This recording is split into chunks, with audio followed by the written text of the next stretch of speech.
The story begins by the lake, as our hero finds the surroundings unfamiliar. He suddenly remembers he was driving along on his scooter when a vending machine ahead of him got loose, and it ends up smashing into him. He is surprised he is still alive, but he soon finds he is unable to move. He suddenly hears his voice, welcoming customers to use him, and he realizes he was reincarnated as a vending machine. We learn he was actually a vending machine fanatic, so he is surprisingly happy about his new form. He admires his affordable products and sleek design, but he soon realizes his new form might be a problem. He wonders if it was thanks to God that he was turned into the thing he loved, and he decides to just accept it. He is able to say the standard things for a vending machine, such as insert a coin, and thanks for buying. He thinks about what else he can do, trying to understand his new body. He sees some writing, and he realizes it's the items he is selling.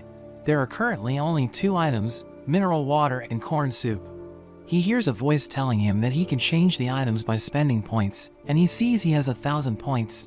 He learns that points are converted from money, which are then used to replenish or change the goods sold, or even gain additional functions. After further investigation, he learns that the points allow him to keep different items at different temperatures, and he is also able to warm up frozen food. He checks out what other items he has, and he finds he has a range of items that he would buy from vending machines when he was alive. He decides to try changing his item to milk tea, so he spends 10 points, and the milk teas appear inside him. It seems he can gain 1 point per 100 yen, and as he learns more about himself, he finds he doesn't require electricity for power, but he consumes his points for power instead. He uses 1 point per hour, which means he uses 24 points per day. Since he still has 990 points, he can operate for about a month, but he thinks he shouldn't waste his points until he can get a more steady income. But he realizes he is in the middle of nowhere, and after a day, he starts to panic, thinking he is doomed, because no one will ever use him. But at that moment, a giant frog appears. It approaches him, but it gets startled by his voice welcoming it. The frog starts attacking him with its club, and his durability gets lowered. He learns that if his durability reaches 0, he will break and become unusable. The frog keeps on attacking him, and he sees his durability rapidly decreasing. He notices there is a magic stat, so he is surprised there is magic in this world. He is able to repair his durability with his points, so he thinks he can just wait for the frog to get bored, but the frog suddenly calls its friends.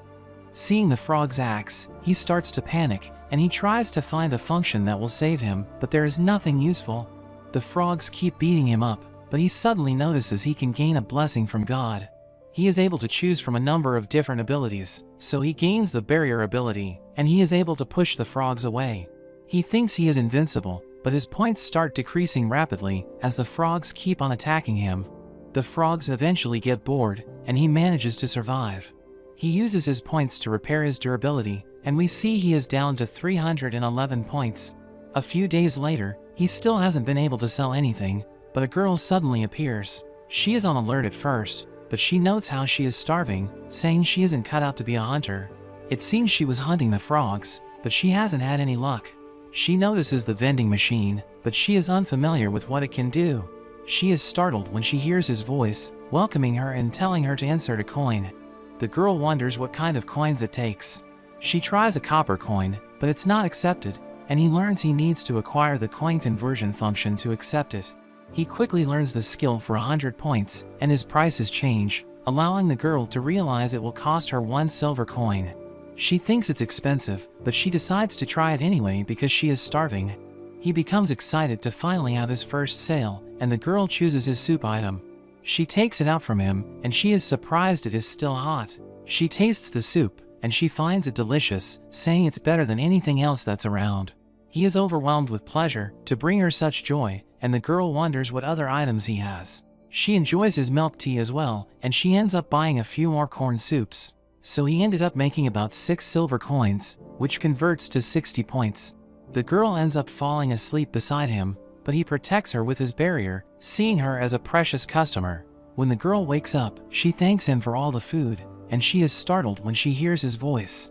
She wonders if he is able to talk, because she knows someone who invents tools that have magical power, so she wonders if he can only say certain lines. She notices he can understand her, and they come up with a way to talk, where he will say hello to answer yes, and thank you to answer no. She introduces herself as Llamas, and she starts trying to learn more about him. He can't tell her his name, so she decides to call him Boxo. She wonders if he is lonely, and she suggests moving him. He agrees to this, and the girl suddenly picks him up. He can't believe she is so strong, but he is glad to finally move. It turns out Llamas has the blessing of might, which explains her insane strength. She takes a break after a while, wanting to have some more corn soup, but he thinks the soup isn't very filling, so he decides to find her something else. Llamas is surprised seeing he can change his items, and she decides to try it out. It's a can of potato chips, and she finds it absolutely delicious, eating multiple cans, and he manages to recover back up to 320 points. They make it back to the village, and the guards wonder what she has brought back. She explains it as a magical tool that can grant items in exchange for money, saying she found it by the lake. She wonders if it's okay to keep, and the guards mention it's normal for whoever finds something in a dungeon to become its rightful owner, and Boxo wonders if they are in a dungeon, but thinks it's not possible because he is able to see the sky. The guards are surprised he can talk, so they think he could be sold for a high price, but Llamas says she is taking him to meet her friend. The guards try buying from him, and they are instantly impressed, going on to try all of his items. They tell Llamas to bring him around once in a while, and Boxo thinks business is looking up. They get inside the village, and Llamas notices a girl being bullied. She beats up one of the thugs, but we see that despite her strength, she struggles to land a hit on the men. The men decide to run away, and Llamas checks up on the girl. Llamas goes to the inn, and her friend Monami rushes to her, glad that she returned unharmed. It seems Llamas was left behind by some other hunters, but Monami tells her she has helped her spread bad rumors about them. She turns her attention to Boxo, and she thinks Llamas has brought back more junk, but Llamas claims he is super useful. As Llamas sets him up outside, Monami knows she wants to go to the surface to show Boxo off to her friend, but Monami wonders how she will pay for the transfer circle. Despite being able to see the sky, they are apparently in a dungeon called the Clearflow Lake. It seems a transfer circle is required to leave, but it seems Llamas has spent all her money on his items. Monami tells Llamas to make some money working at her inn, and she hopes Boxo will also help to attract customers. The people are soon attracted by how good his items are, and he is able to sell quite a lot. At night, Llamas takes him over to the guards at the gate, but they eventually get bored of his items, so he thinks it's time he added some new items. It seems he has been able to sell over 400 items, and he now has over 3,000 points. He suddenly glows, and the guard is surprised to see there is a new item. It costs 3 silver coins, but the guard is excited to try something new. They wonder how to eat it, but there are luckily instructions on the can. It turns out to be stew, and the guards are impressed by the delicious flavors, wanting to buy even more. After a few days, word about his new item spreads around the village, and it seems to be a big hit. But during the day he makes it unavailable, so he doesn't compete with the inn's restaurant business. The girl that Llamas saved approaches him, but she gets startled by his voice, so she throws a rock at him and runs away. Their days continue, as Llamas takes him over to the guards at night. She talks to him as they walk, and she hopes they can talk for real one day, which is why they need to get to her friend on the surface. Llamas is glad to have found him, and he thinks that being reincarnated as a vending machine isn't so bad. The next day, Boxo is terrified when he finds himself confronted by a bear, but the bear actually turns out to be the director of the Hunters Association. He is impressed seeing Boxo, and he is there to ask for their help. He mentions that they are planning to attack the base of the frog monsters, and he wants them to come along. Llamas wonders why he wants to bring Boxo since he can't fight, but the director says his ability to provide warm and ready-to-eat food on the go would be invaluable for the hunters, and he promises to keep them safe. Llamas isn't too sure, but Boxo thinks if they ignore the frog monsters, it might end up being dangerous for the village, so he agrees to go. They head off 3 days later, and we learn that it seems to be breeding season for the frogs, so there are an abnormally high number of them, and according to the director, they are making sure to protect the transfer circle in their village, because it's the key to getting in and out of the dungeon. Besides the hunters from the village, there are also a group of hunters known as the Misfits, who are joining in on this raid, excited to make some money. The hunters take a break, and Llamas sets Boxo down. She is approached by one of the hunters, who tells her not to be so worried, because they are there to protect them. He is interested seeing Boxo, and Llamas explains how to use him. The man decides to try it out, picking out a lemon tea, and he is impressed by the packaging. The man tries the drink, and he finds it delicious, He wonders where it all comes from, but Llamas mentions Boxo seems to just refill himself. The man becomes even more interested, so he calls over his vice captain Filmina. She addresses him as Captain Kelroy, and Boxo is surprised to learn that he was the boss. Kelroy calls Filmina an expert about magic tools, so he asks her if she knows anything more about Boxo. She takes a look at him, but she ends up sensing no magic power from him, saying he just seems like a block of iron. Kelroy mentions how he magically seems to refill himself, thinking the items could be coming from another dimension, and Filmina suggests it could be the power of a blessing, but she finds it unlikely. Kelroy thinks it's a mystery, but decides to just be thankful to have him there. The director tells them they are camping for the night, and Boxo thinks it's his time to shine. Everyone lines up to buy from him, and we see he has added cup noodles for this expedition. Everyone finds it delicious, and Boxo takes note of a girl that seems to have a big appetite.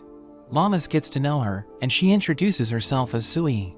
Later at night, the director joins them, and he tells Llamas the frog den is about 3 hours away. He gives her the choice to either stay at the camp, or join the hunters on the battlefield. Llamas is okay with going since she is a hunter herself, but she worries about Boxo. However, Boxo says he doesn't mind, so they agree to join the battle as well. The next day, they reach the frog base, but there is a thick mist, and they are walking through mud. The director tells them to attack, and we see the hunters taking out the frogs. Kelroy tells his team they will get paid extra the more they kill, so they get fired up. Llamas wants to do her best, but Boxo worries for her, because she has trouble landing her hits. A frog suddenly jumps at her, but she easily blows it away. She is surprised she landed a hit, and it seems having Boxo on her back is giving her better balance. We see the Misfits team taking out the frogs, and Filmina uses water magic to take out 3 at once. But even more frogs appear, and Kelroy finds it strange that there are so many. We see they are surrounded, and Boxo starts to get worried. The frogs charge at them, and Sui protects Llamas. But there is suddenly a frog that lunges for Sui. Llamas prepares to protect her, but Boxo's barrier blows the frog away. The girls are confused seeing the barrier, wondering what's going on, but Boxo is glad he protected them. He buys a new ability for 1,000 points to help expand his field of view. Llamas tells him to watch her back, and Kelroy compliments her on her strength. Llamas blushes hearing this, and Boxo warns her they are being attacked, but she is too distracted to hear him, so he ends up using his barrier again to blow them away. Kelroy is surprised seeing the barrier, and Llamas claims it must be Boxo's power, which makes Kelroy even more interested in him, but Boxo feels he might be dangerous. They end up beating all the frogs, and Kelroy tells his team to cut their tongues so they can get paid by the association. Filmina tells him to help, saying it's gross, but Kelroy claims he became the captain so he wouldn't need to deal with that, causing his team to call him a tyrant. They wonder what they should do next, and Kelroy suggests they could help out on the front lines. Filmina reminds him their job is to protect Llamas and Boxo. Kelroy wants to make more money, saying he can give them all a bonus, and Filmina suggests it's up to Llamas. Kelroy begs Llamas to go, and Llamas is happy to help the hunters on the front lines. They take out some more frogs, and there are a bunch of hunters that are injured. Llamas carries them to the wagon, and Boxo thinks about how he can help. He comes up with an idea, and he decides to give them some drinks for free. The hunters are glad to have him, and the director thanks Kelroy for coming to their rescue. The director notes that there were twice as many frogs as expected, and Llamas wonders how it's possible. The director thinks it must mean that the Frog King has arisen, and Boxo imagines how strong it could be. The director asks for Kelroy's help to defeat it, and he tells Llamas to stay behind to help treat and feed the wounded hunters. Later that night, Llamas gets called away to help some of the other hunters, but there is a shady man that approaches Boxo. Boxo realizes he is after his money, so he gives him a free drink. But as the man tries to grab it, he burns the man's hand with a hot soup. Boxo laughs at him, but the man prepares to bust him open. However, Llamas returns just in time, and she ends up knocking him out, and the man is restrained. There is a disturbance in the distance, and the Frog King suddenly appears. The hunters wonder why it's there, and they all start to panic. Llamas loads Boxo on the wagon, but the pigs are too scared to move. Llamas ends up letting them go, and the hunters wonder what she is doing. But she ends up trying to pull the wagon with her strength. Boxo wonders what he should do, thinking his barrier isn't enough to save everyone. He tries to think of a way to slow down the monster, looking through his item list for ideas. He ends up buying Coke, and Llamas thinks he has a plan. They grab the Coke, and he buys the form change function turning himself into a candy machine. He is filled with Mentos, and Llamas wonders what she needs to do. He struggles to explain his plan since he can't talk properly, so he just keeps telling her to insert coin. She doesn't understand what he is trying to tell her, and the Frog King approaches. The hunter thinks he must be broken, but Llamas can tell Boxo is trying his best. There's nothing Boxo can do, but the thief suddenly wakes up, seeing the Frog King, and he demands to be freed, not wanting to die. But a hunter stuffs his mouth to shut him up, but he starts to choke, so they give him some of the coke, causing him to explode. This gives Llamas an idea, and she figures out Boxo's plan. She explains it to the other hunters, and they end up using the coke to blast the frog in its eyes. Kelroy and the director make it back in time, and they manage to take out the Frog King. They all celebrate, and the director apologizes to Llamas for putting her in danger, and he thanks Boxo for saving them all, telling them their mission is complete. As they head back, they suddenly notice that the village was attacked. Llamas rushes back to the inn, but it's been completely destroyed, and she worries about Manami. However, Boxo manages to calm her down, and Llamas thinks Manami could have evacuated to the Hunters Association. We see a giant double-headed snake, which was responsible for all the damage, and Llamas finds the two guards. She asks about Manami and her mother, and the guards tell her they are safe inside. We see that the building is well guarded, because it's where the transfer circle is located. Manami welcomes Llamas back, and they are happy everyone is safe. Boxo thinks about helping the people, and he decides to give them all free items for the day. At night, we learn that the snake is normally the natural enemy of the frog monsters, and Boxo is surprised to see the villagers cooking it up for food. There's a huge line since he's giving away free items, and it even helps attract some new faces. He thinks it will make him even more money in the long run, and we see he has even started selling alcohol. Llamas gets a bit drunk, happy that everything turned out well. She is also happy seeing everyone gathered around him, and she thinks he has become an integral part of their lives. The next day, the people start the repairs, and Boxo is set up at the association, where there are plenty of people around. Llamas visits him, mentioning that the director gave her a personal request, and it's to help with removing the rubble. She takes Boxo over to the inn, and she starts moving the rocks, easily smashing them into pieces. Her cart gets full, and she prepares to take it to the dump, but Kelroy suddenly appears. He offers to treat everyone to some of Boxo's items. Llamas gets excited, and Kelroy tries to recruit her to his team, along with Boxo, but she instantly refuses.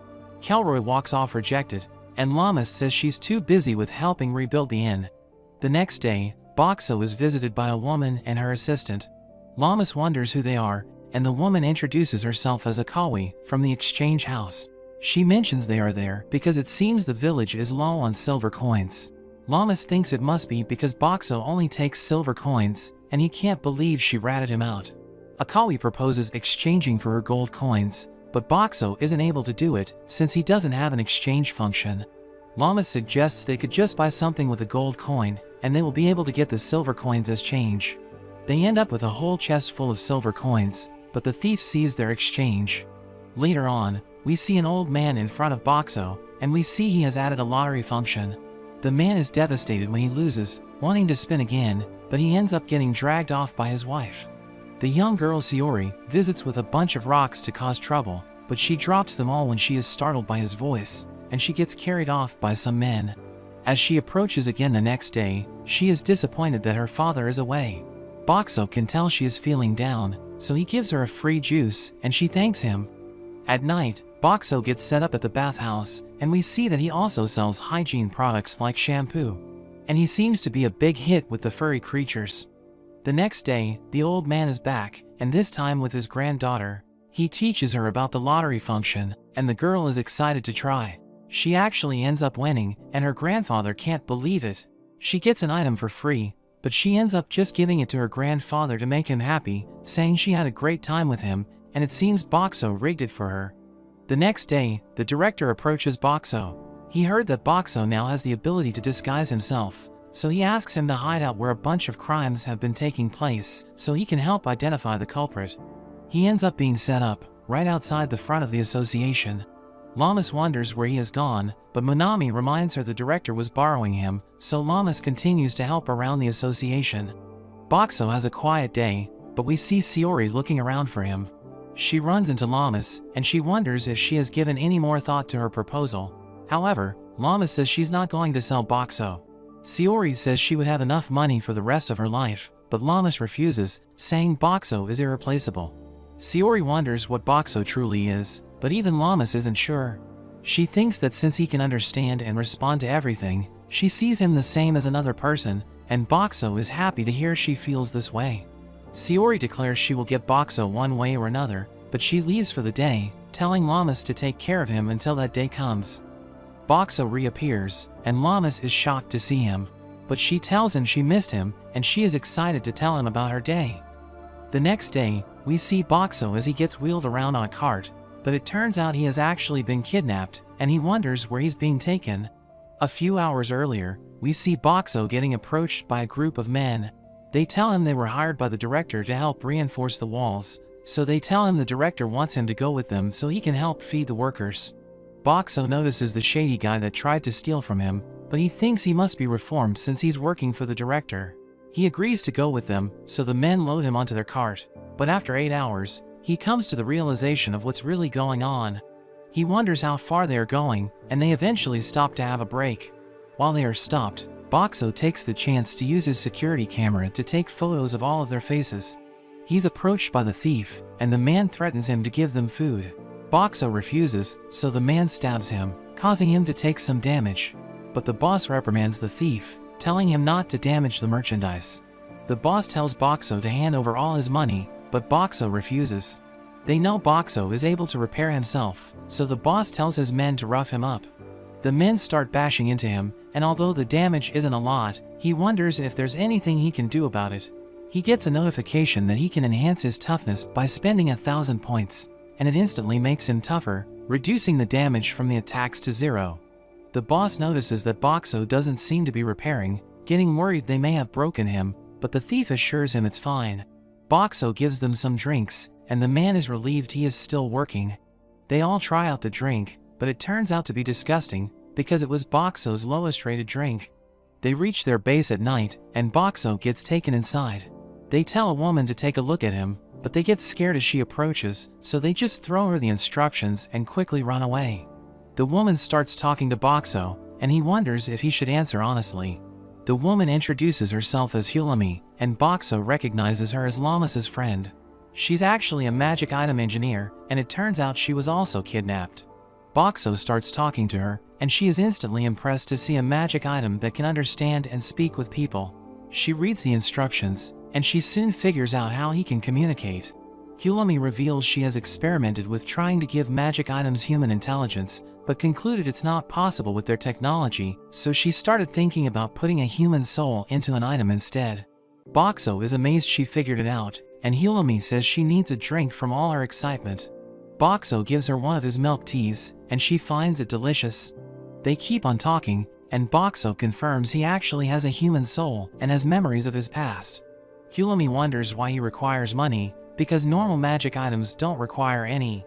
Boxo decides to show her, transforming into his other form, and Hulami realizes he must use the money to gain additional functions. She wonders what else he can do, so he shows her his barrier skill.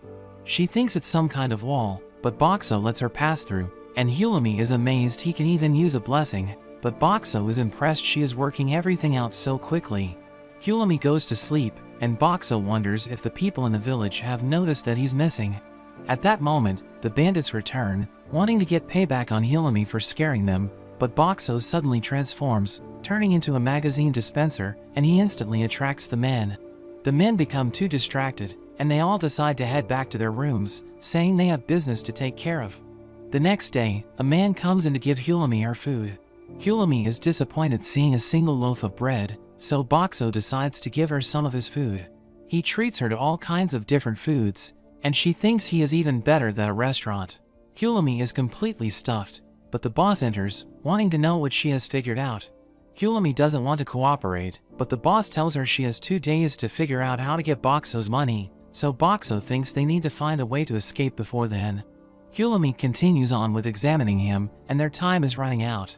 Boxo thinks about making a distraction to give Hulami a chance to get away, but Hulami has a serious talk with him, telling him not to think about sacrificing himself, because the area is surrounded by monsters, so even if she got away, she wouldn't be able to survive.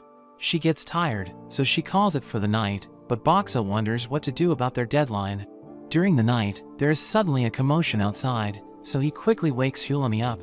They realize there's a fight going on outside, and they suddenly hear Lamas's voice.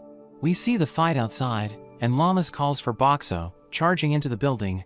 Hulami is surprised that Boxo is friends with Lamas, and she thinks they should be fine to just wait to be rescued. But Hulami suddenly thinks they could be in trouble, because besides storing all their gold here, the bandits also have explosives. Boxo worries hearing this, and some of the explosives go off, causing the ceiling to come crashing down, but Boxo protects them with his barrier. Hulami wonders if he can hold the barrier forever, but he admits that he can't. He thinks he would survive being crushed since he upgraded his toughness, but he worries for Hulami. Hulami realizes that his ability must use money, so she points out the bandit's stash of gold. Boxo lets it through his barrier, and he jacks up the prices on all his items, while Hulami deposits all of the money into him. Boxo gains an insane number of points, and he thinks he'll be able to hold out until Lamas saves them, but Hulami suddenly collapses. Boxo realizes she can't breathe, because his barrier also stops air from getting in. He thinks about what he can do, and he suddenly transforms, turning into an oxygen vending machine. Hulami is able to breathe, and Boxo is glad he was a vending machine fanatic in his past, knowing that in 1965, there were oxygen vending machines because there were concerns about air pollution.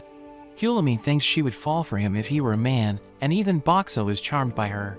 Lamas makes it to them, and she is overjoyed to finally find him. She slips through the barrier, crashing into him, but she cries thinking she had lost him. She hugs onto him, apologizing for not watching him, and he is glad to be reunited with her as well. Lamas eventually realizes Hulami is also there, and Hulami is glad they got out safely. Filmina wonders why Kelroy helped out when there was no money involved. Kelroy says he's just a nice guy, but Filmina knows he is trying to gain a favor from Boxo, and Kelroy says they will achieve their dream by any means necessary. We see Lamas as a child, using her strength to catch fish with Hulami. Hulami thinks her parents will be happy, but we learn Lamas gets into trouble for constantly breaking things at home. She suddenly stands before Boxo, where she thanks him for saving her, but we see she is just dreaming, telling him not to leave her again. Hulami tells Boxo that after he was abducted, Lamas kept looking for him and didn't even sleep. She mentions their past, revealing that their village was wiped out and Lamas lost her parents. Despite having her strength, she was too scared to do anything, and it became her biggest regret.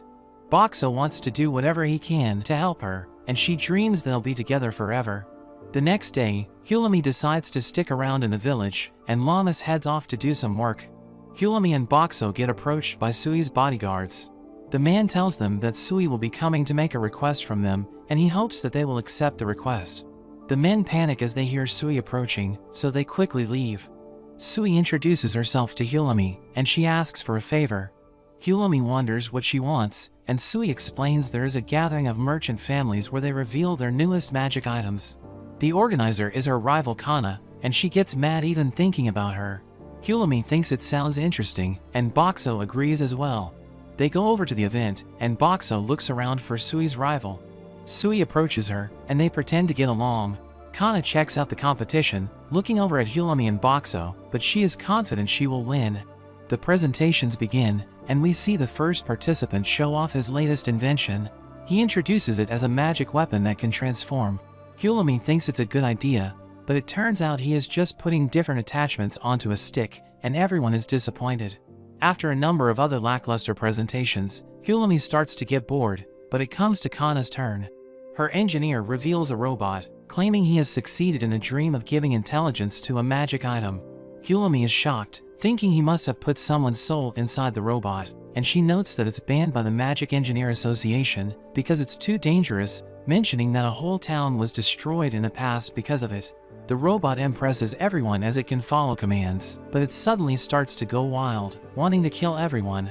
The man tries to turn it off, but he gets thrown away, as the robot blames him for awakening it. Hulami orders Sui's men to help out, but they all get thrown away. Hulami jumps onto it, targeting its magic seal, and she manages to turn it off, apologizing to the soul that was used. The crowd suddenly realizes who Hulami is, and we learn she has quite the reputation for being a troublemaker. Hulami claims all her incidents were from her youth, and Sui declares her victory over Kana. After some time, winter arrives and we see all of the town's restaurant owners in a meeting led by Monami. They discuss the arrival of a popular chain restaurant, and they worry about going out of business. Monami reveals Boxo as their secret weapon, and she bribes him by giving Llamas a discount at the inn. We see the restaurant has opened up, and they have a huge line of people wanting to get in. Llamas and Hilami go and try out the food, but they find it's pretty average, thinking it doesn't even compare to Boxo's food. Llamas thinks the food is bland, and Boxo thinks that it's because seasoning isn't cheap in this world, but this gives him an idea. In Monami's next meeting, she thinks that they need to come up with a new menu to save their customers. They all bring out their latest creations, and Llamas and Hilami taste test the food. They give suggestions on how to make it better, while Boxo transforms, giving them a sample of what it should taste like. All the owners rush to get advice, and they become inspired by Boxo's samples. We see that at the chain restaurant, all the owners have set up food stalls outside, offering their new dishes, and they start to attract the people waiting in line. The people are amazed by all the new foods, turning out to be a huge success, and the restaurant ends up going out of business and closing down. As all the owners celebrate, Kelroy approaches Boxo. He tries to invite Boxo on a campaign, but Boxo instantly declines. Kelroy reminds him how he helped out when he got abducted, and Boxo considers changing his mind, but Kelroy tells him to talk it over with Llamas.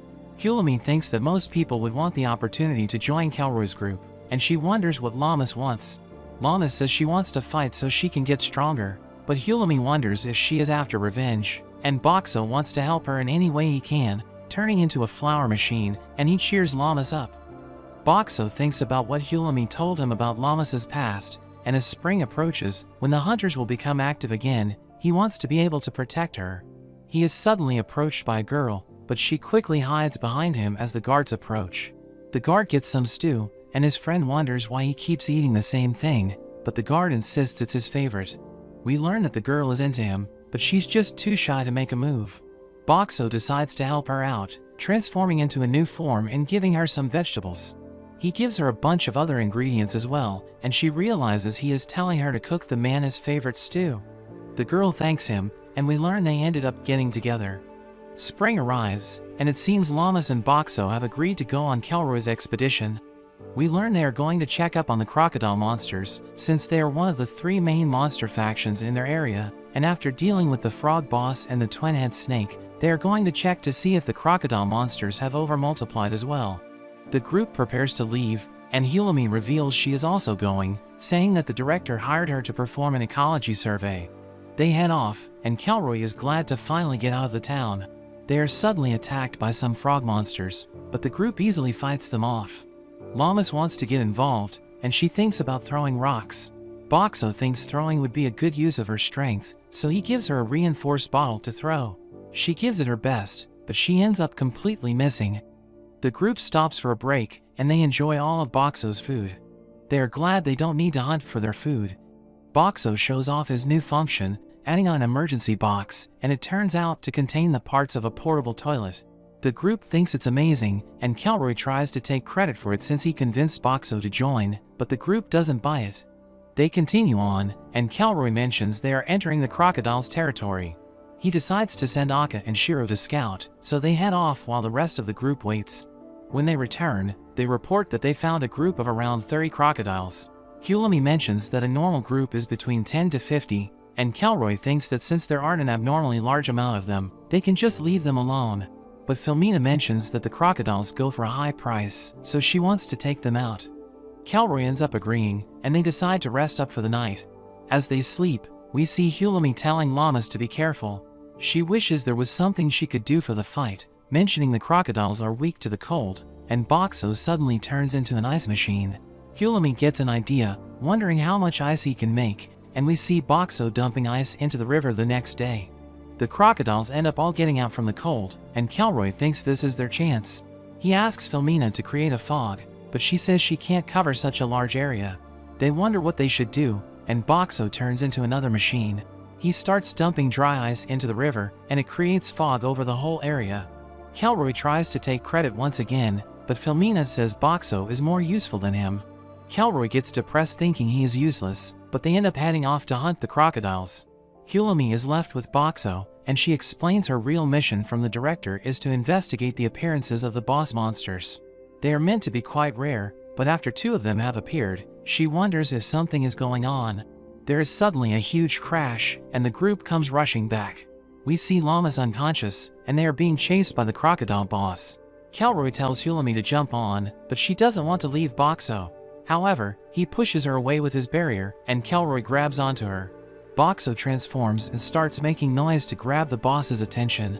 He upgrades his durability and his toughness, but he still gets blown away by the boss, and he loses 1,000 points from the hit. Boxo thinks his barrier won't be enough.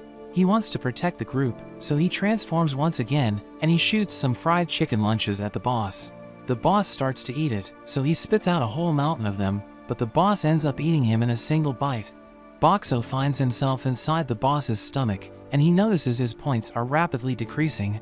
He transforms into a laundry dispenser, attacking with Tide Pods, and it starts to give the boss a stomachache. Boxo knows it's not enough, so he turns into a gas machine, and he fills the boss's insides with gas. He then turns into his heating mode, and he summons a can into his microwave. Together with some paper, he heats it all up, and he manages to start a fire. He shoots it out of his barrier, causing an enormous explosion, and we see Boxo is the only thing that remains. The boss drops a special coin, but as he takes it, the ground suddenly splits, and Boxo falls through the ground. As he falls, he thinks about what he can do. He transforms into a balloon vending machine, and he starts inflating balloons, and he is able to fill his barrier full of balloons. However, it's not enough to slow him down, so he transforms into a cardboard vending machine and becomes much lighter. He finds there's a huge labyrinth beneath him, and he decides to use his camera to take some photos from above. He manages to land safely, and he notices the coin from the crocodile on the ground. He can't pick it up, so he thinks about unlocking some new functions. He is shocked to see he has over 1,000,000 points, and he realizes he must have got them from defeating the crocodile boss. He wonders what he can do with 1,000,000 points, and he sees he can level up his vending machine rank. He increases his rank to 2, boosting some of his stats and unlocking more options for his transformations. He transforms into a vacuum machine that you would see at a car wash, and he is able to suck up the boss's coin, but when he examines it, it doesn't seem to do anything at the moment. He suddenly starts flashing red, and he gets a warning that his transformation time for the day is about to exceed 2 hours. He quickly turns back to his original form, and he is shocked he had such a limitation. The day goes by, and he hasn't seen a single person go by, but he just enjoys his time in the sun, revealing that he added a new solar panel function that allows him to save his points when the sun is out. There are suddenly 4 bear creatures running toward him. It turns out they are being chased by pig fiends, and one of them is injured. Boxo decides to help them out, using his camouflage to hide. He then activates his barrier to shoot out drinks at the pigs, hitting them in the face and driving them off. The bears wonder what happened, and Boxo quickly reveals himself. They wonder what he is, but when he speaks, the bears are terrified and back away. Boxo thinks there is only hope, so he quickly transforms into a food machine and throws out a box of fried chicken. The bears admire the smell, and the one named Suko realizes he might be a box that sells food, but the leader Mikan worries it could be a trap. However, they just can't resist, and the one named Pell eats the chicken, finding it delicious. The other 2 rush over, buying another box, and they also find it delicious. Mikan can't resist, so he also joins in, and he can't believe how good it tastes. After eating a whole mountain of chicken, Pell thinks they should go home, but Mikan says they haven't found any treasure yet. However, Suko points out Boxo, thinking he is the best kind of treasure, but Boxo tries to say that he won't be their property. The bears are shocked when they hear him saying different lines, and they wonder if he can actually understand them. Boxo tries communicating with them, but in the end, Mikan can't work it out and thinks he is just saying random lines. They decide to take him back to the entrance, but he's way too heavy for them to move. Boxo thinks about turning into cardboard again, but thinks that would scare them off, so he adds wheels to himself instead. The bears push him along, and they approach the area where the pig fiends attacked them earlier. Boxo decides to show off his barrier, but the bears start freaking out. He lets them out of his barrier, but they start to find him suspicious.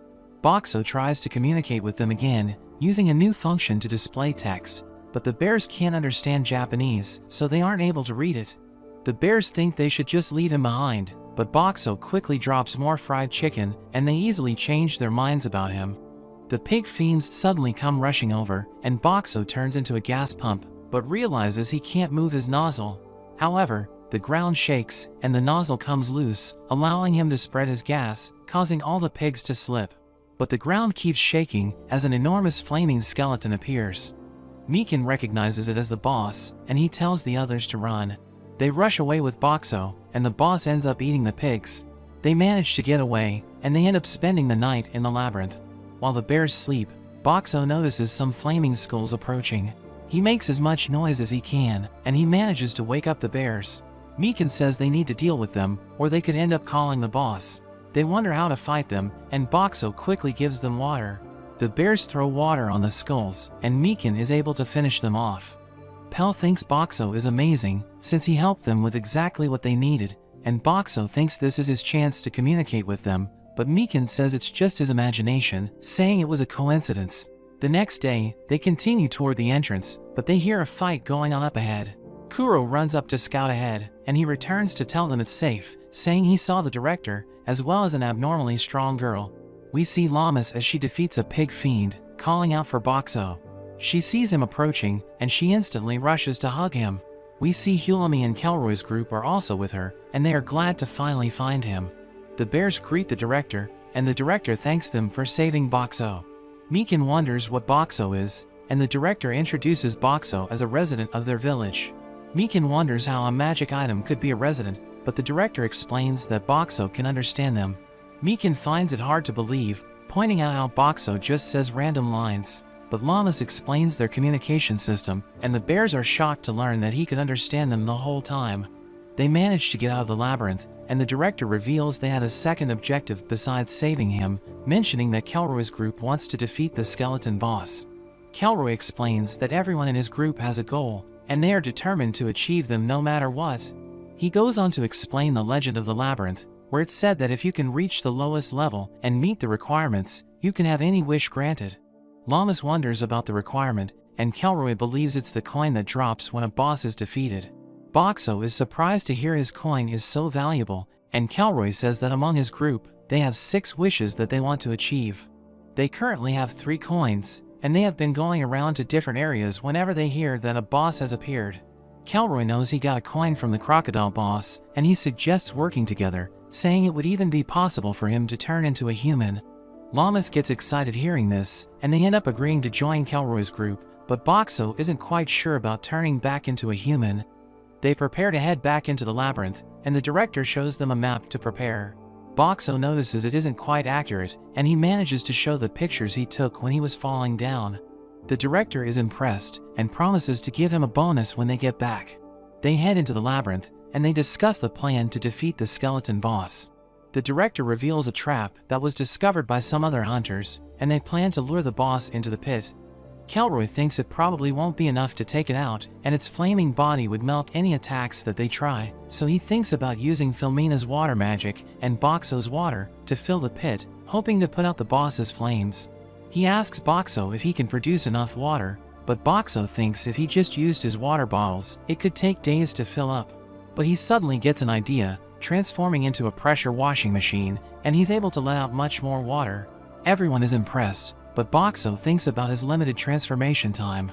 After 2 days, Boxo sprays water as a power washer for 2 hours each day, and has the bears throw in water bottles the rest of the time. Meekin gets lowered into the pit to check the water level, but it seems the ground has absorbed all of the water, and none of it is left. The group becomes discouraged, but Boxo comes up with another plan, turning into an ice machine, and he starts dumping ice into the pit instead.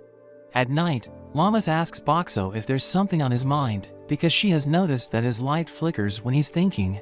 She asks how he feels about becoming a human, but Boxo isn't sure. He wants to be able to talk to her as a person, but as he thinks about becoming a human, he worries he will become useless. Everyone finds him incredibly useful, but he thinks that without his vending machine powers, people will no longer need him, so he's scared of this reality. Llamas tells him how she wants to be able to talk with him and cook for him, giving him the courage to want to be a human. After another few days, the pit is finally ready. Hulami wonders if the ice will be enough, thinking the boss's flames might instantly vaporize it all. The boss appears, and it starts to approach them. Mikan triggers the trap, and the boss falls right in.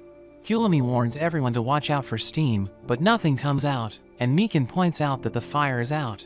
Hulami wonders how it's possible, and it turns out Boxo actually filled the pit with dry ice, which actually caused the pit to be filled with carbon dioxide, and since fire can't burn without oxygen, its fire was extinguished. The group starts throwing rocks down at the boss, but Mikan thinks it's not enough damage, suggesting that they throw something heavier. Kelroy's group starts looking at Boxo, thinking they could throw him, but Lammas refuses to let them do that. Kelroy thinks they could jump down and defeat it, since its flames are gone, but Boxo warns them not to go, because they won't be able to breathe. But the boss starts climbing up, and Kelroy thinks they have no choice but to jump in. Boxo starts to panic, and he suddenly transforms into a magazine dispenser. Lammas becomes flustered, and she ends up slapping him, causing him to go flying, but he thanks her as he transforms into his heaviest form, smashing right through the boss. The boss is defeated, and Boxo sucks up another boss coin. He uses his balloons and his cardboard form to fly out of the pit. Mikan closes the trap, and Boxo lands safely. Lammas tells him he was too reckless, but Boxo is just glad that everyone is safe. Kelroy asks about the boss's coin, and Boxo prepares to give it to him, but Hulami grabs it first, saying that the coin rightfully belongs to Boxo. Kelroy agrees, and he offers to buy it for 100 gold coins. Boxo can't believe he offered so much, and he thinks he doesn't need more than one, so he agrees to sell it to Kelroy, and the group heads back to the village. They stop by the Hunters Association branch near the labyrinth, and Kelroy's group leaves using a transfer circle, but Lammas and Hulami stay behind because the director gave them a mission to survey the perimeter of the labyrinth. A hunter named Miguel enters, and all the girls are instantly charmed by him. Even Lammas thinks he must be some sort of hero, and Boxo gets a bit jealous. He asks for a map of the labyrinth, and the girls tell him it will take a few days to give him an updated map, so he decides to come back another time. At night, we see that Miguel isn't quite the hero Lammas was thinking about, and we learn he only came to the labyrinth because he heard there weren't many people. He bumps into Boxo, and it turns out he gets nervous just talking to people. He doesn't know why everyone stares at him, finding it scary, and Boxo is surprised to see this is what he's really like. He starts having a nervous breakdown, and Boxo feels bad for him, so he gives him a drink to help him calm down.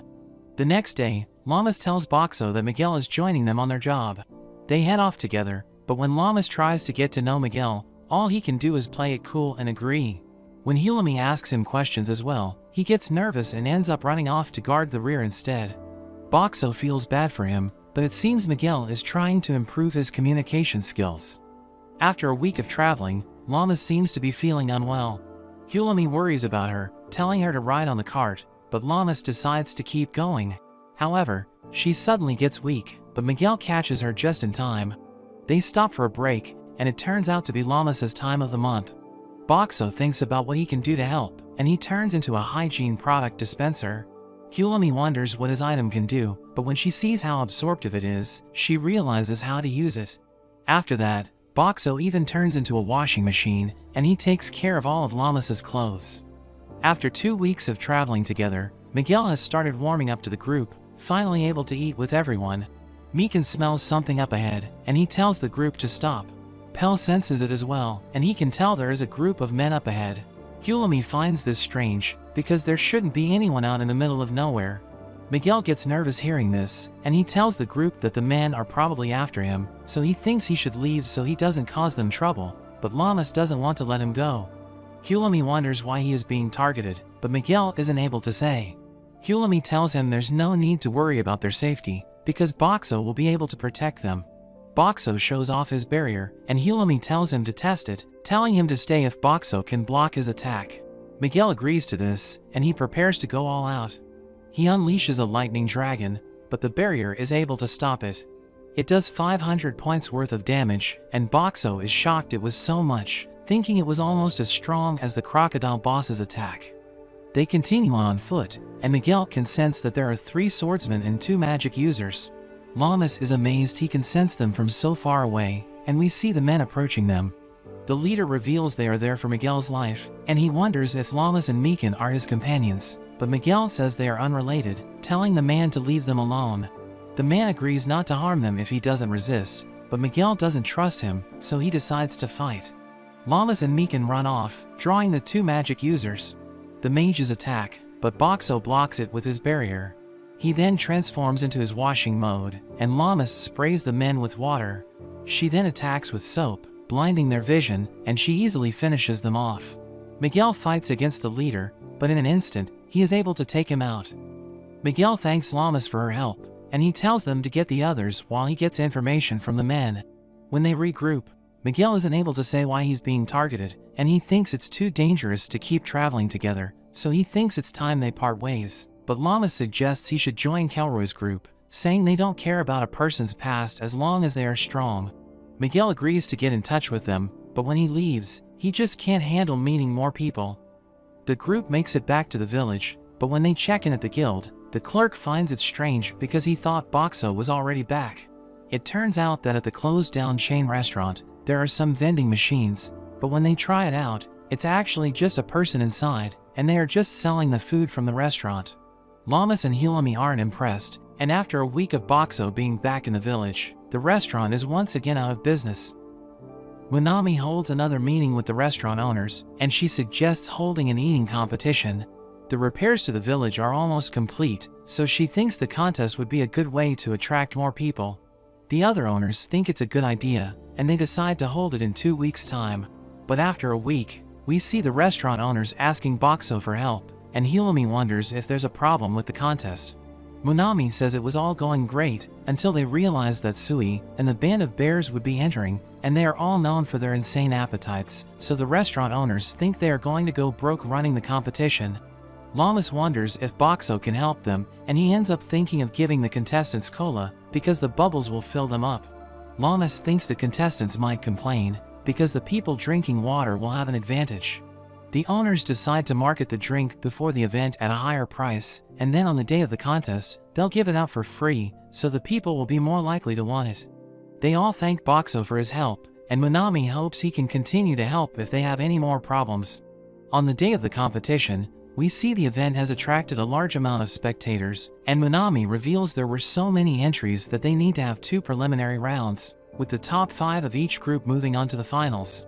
The first group of contestants take their place, and we see the band of bears are in this group. Munami tells them they need to finish all the food before the time runs out, but after just a moment, the bears have already finished, taking 4 of the slots, and one of the hunters take the final spot. In the next group of contestants, we see Sui, and even Llamas is giving it a go. Munami starts the round, and Sui seems to be quite relaxed, but she devours her plate, and she's the first to finish. The time starts to run out, but we see Llamas manages to finish just in time. They move on to the finals, and Boxo has unlocked a new form, playing music as a jukebox to set the mood.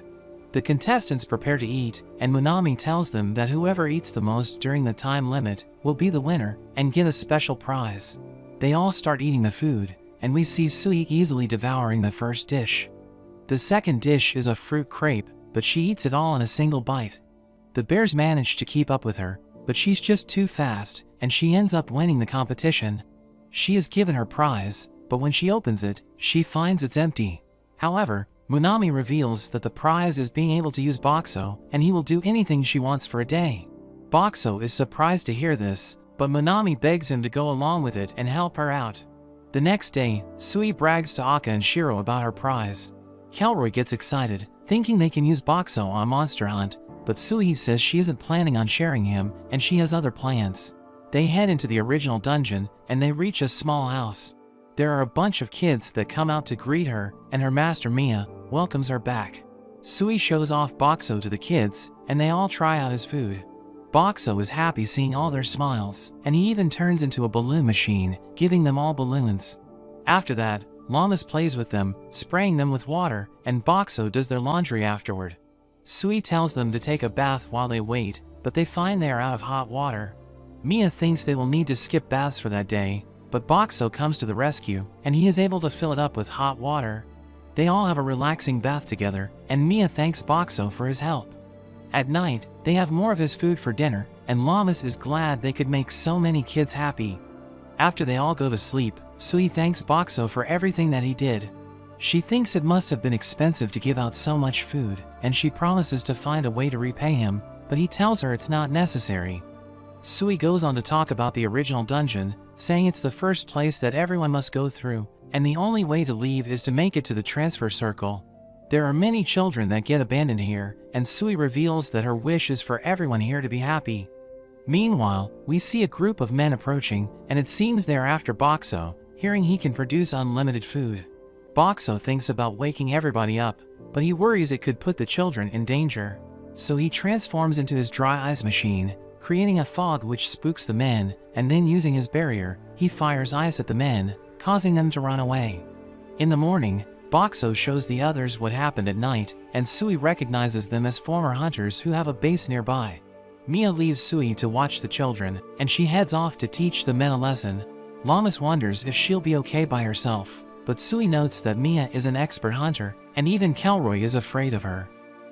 Llamas meets back up with Kelroy, but she freaks out when she finds out they are planning a campaign in the Dead Zone, because it's an area filled with all kinds of skeletons and monsters, and Boxo is surprised to see her so scared. It seems Llamas is too terrified to go, so Kelroy wonders if there's any other way for them to take Boxo. Filmina worries about having enough food during a long campaign while they are looking for the boss, but Llamas suddenly claims she isn't a child, saying she's not scared, and she agrees to go with them. They prepare to head off, but Llamas notices Filmina isn't with them. They tell her she scares easy, so she isn't coming along, and Llamas realizes she was tricked. They arrive in the Dead Zone, and we see all the buildings are abandoned. Llamas tries her best to keep her cool, and they arrive at the inn. Llamas is scared seeing a picture of a woman, but when she appears behind her, Llamas instantly passes out. Kelroy takes her to one of the rooms, and Boxo is set up outside the inn. Hulami tells him more about how Llamas was even easier to scare when she was younger, and she can't believe Llamas hasn't already run away. At night, there are ghosts that appear, and Boxo becomes surrounded by all kinds of monsters, but they just seem to be wandering around. He puts up his barrier just in case, and he decides to try out his undead repelling items. He starts off by throwing salt at them, but it seems to have no effect, so he transforms into a figurine machine, throwing statues and other religious items at the creatures, but that also does nothing. In the morning, Hulami checks on him, but is shocked when she sees all of his items on the floor, wondering what's going on. Sui and the others go out to explore, and Kelroy also leaves to find more reinforcements. Boxo is approached by the innkeeper, and she wonders what he thinks about the monsters. She explains that they envy the living, which is why they didn't even bother attacking him, since he's just an object to them. Llamas is depressed, because she is still scared of the area, but Hulami tries to cheer her up, saying she will help her overcome her fears. Llamas gets excited by the idea, but when Hulami tells her to start by walking around the village, she's scared once again. Hulami tells her to buy some potions from the store, but when she goes to take Boxo along, Hulami tells her she needs to go alone. Llamas agrees to prove herself, but when she hears a door opening, she dashes right back, hugging onto Boxo. She claims her job is to carry him around, so she insists on taking him, and Hulami ends up letting her take him. Llamas tries her best, and Boxo realizes she's trying so hard to overcome her fears, just so they can be together. He wants to help her out, so he produces the smell of coffee to help relax her, and he plays music to calm her down. She shows off her newfound confidence to the others, and Hulami tells her she's ready for the next step, telling her to do it without Boxo, but she instantly refuses. Kelroy returns, and we see he has brought back the band of bears, as well as Miguel. Boxo wonders if he'll be able to communicate in such a big group, but it seems he has improved.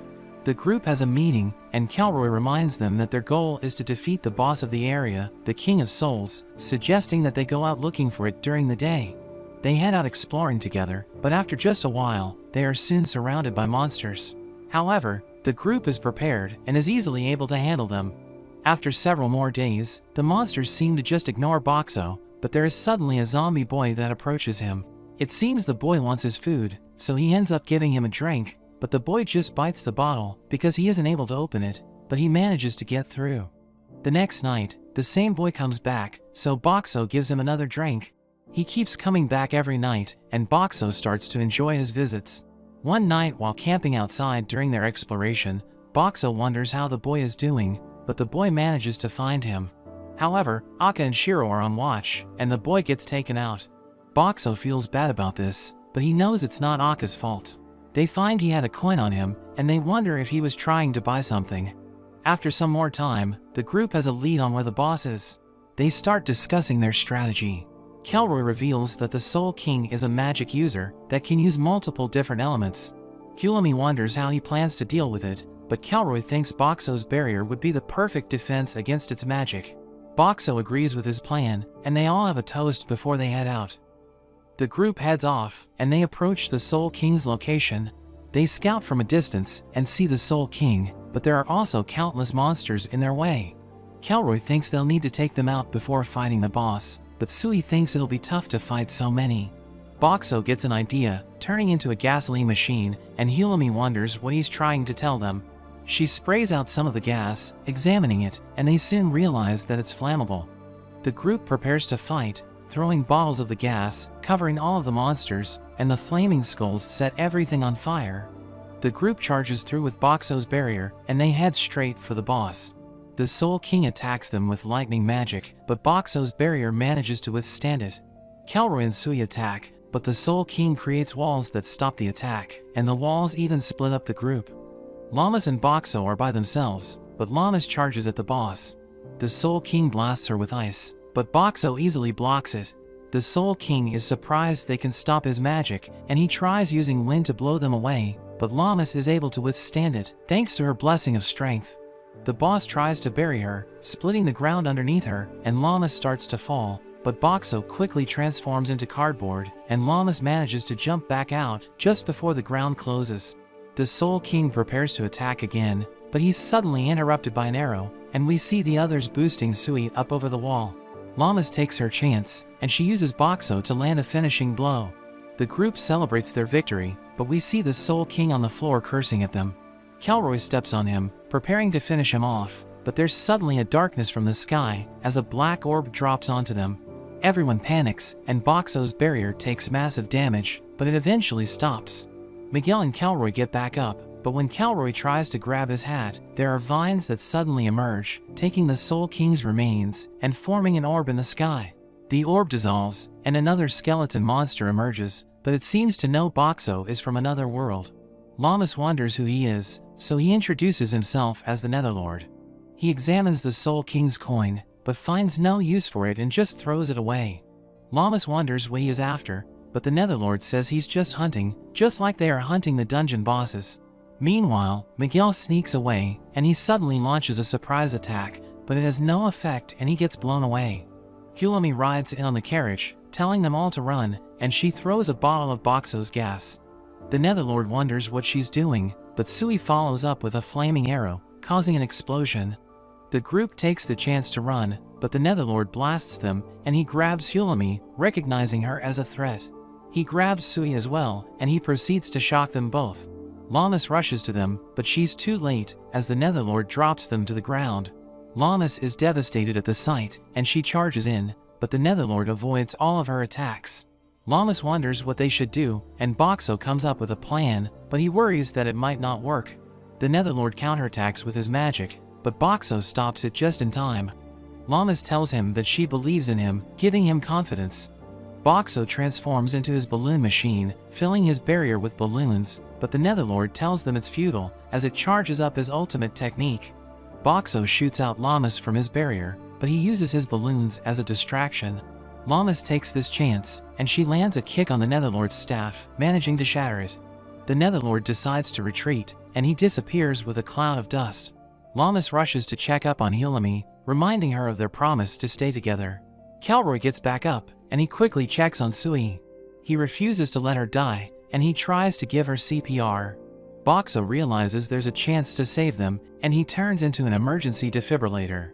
Llamas and Kelroy are confused by his new form, and Boxo thinks there's no time to explain how to use it, so he quickly spends his points to learn the telekinesis skill, and he starts moving it with his mind. Boxo also spends the rest of his points to boost his luck stat, to increase the chance of success, and he shocks Hulami to jumpstart her heart. Boxo worries he was too late, but she ends up waking up. Sui is also saved, and Kelroy is overjoyed. They make it back to the village, and report to the director. The director notes that he has only read about the Netherlord from old records, but believes he's one of the Demon Lord's generals. Boxo gets worried hearing this, thinking the demon lord would be even stronger. Llamas returns to the inn, where Monami instantly rushes to her, wondering if she's okay, after fighting against a monster that was stronger than a dungeon boss. News of the encounter spreads throughout the village, and all the people praise Boxo for saving Hilami and Sui. Meanwhile, we see Miguel as he is approached by the bears. They wonder what he plans to do next, and Miguel thinks about how he was defeated, but he swears to get even stronger so that he can protect his comrades. The bears are happy to hear this, and Mikan tells him that the director is even calling for backup, so there will be a ton of other hunters coming to help, but this only makes Miguel more nervous since he still has trouble talking to new people. We see Kelroy reflecting upon the encounter. He notes that he was ready to give up his life for the sake of his wish, but after seeing Sui on the verge of death, he can't handle his friends dying, so he starts to reconsider his goal. But he's joined by the rest of his team, who say it was their own choice to follow him, so they tell him not to worry. The next day, we see Llamas walking with Boxo, but Boxo wonders where they are going. She ends up taking him back to the lake where they first met, and she reflects on everything they've been through together. She thanks him for always protecting her, but he thinks about how people were hurt in that last fight. However, Llamas tells him to focus on everything that he's done, and that it was all thanks to him that Sui and Hilami survived. Boxo is touched by how much she cares about him, and Sui and Hilami suddenly appear. Llamas wonders what they are doing there, and the two suddenly kiss Boxo to thank him. Llamas starts freaking out, but Hilami tells her she should also thank him, since he has helped her the most. Llamas approaches Boxo, but she gets too embarrassed to do it. So Hilami and Sui push her in, and she has a moment with Boxo. Llamas runs off, chasing after Hilami, and Boxo is left thinking about how his life being reincarnated as a vending machine isn't so bad. We see Hilami and Llamas with Boxo, who forgot that they're in a dungeon because he can see the seasons change when he looks at the sky. He thinks about selling ice cream when the weather is hot, but Miguel suddenly appears and asks Boxo to become his master. Boxo says hello there, so Miguel thinks he has been accepted as Boxo's apprentice, and the girls start teasing him, but he thinks he has nothing to teach Miguel. He starts cleaning Boxo, but Llamas mentions that she's in charge of cleaning him, so he apologizes for being intrusive. Director Bear joins them and invites them to attend an important meeting, which will be held in the Dead Zone. The dungeon's directors gather for the meeting, and Bear introduces Boxo and his friends to everyone, revealing that they survived an encounter with the Netherlord, who is the Demon Lord's left-arm general. The other directors see him as a threat, and Boxo recalls that he had to revive his friends by turning into a defibrillator because the Netherlords stopped their hearts. Boxo thinks they were lucky that nobody died, but they can't let the Netherlord run free, and he notices that Kelroy is also there. But Llamas wonders what a left-arm general is, so Director Bear notes that the Demon Lord lives in a land to the north. He's considered the head, and he has minions who are ranked from the highest position called the right arm to the lowest rank, which is the left leg. The left arm is number 3 in the Demon Lord's forces, and the directors wonder what they should do, because the Netherlord attacked them inside the dungeon.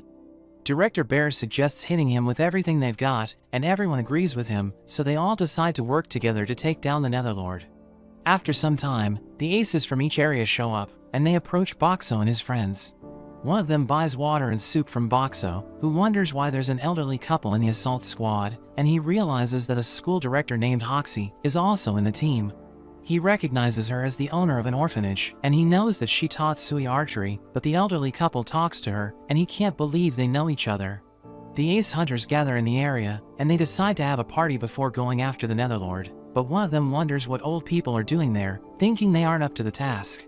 Hilami tells him to mind his manners, so he asks her if she wants to fight, but Kelroy joins them, and the man recognizes him as the leader of the Misfits, so he freaks out and crawls away.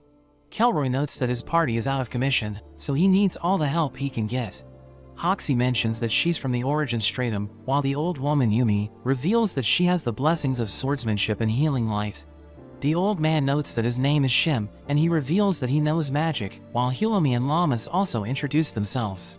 Boxo realizes that they have a well-balanced party, and he isn't sure if their older members will perform well, but he's confident that Kelroy will make good calls.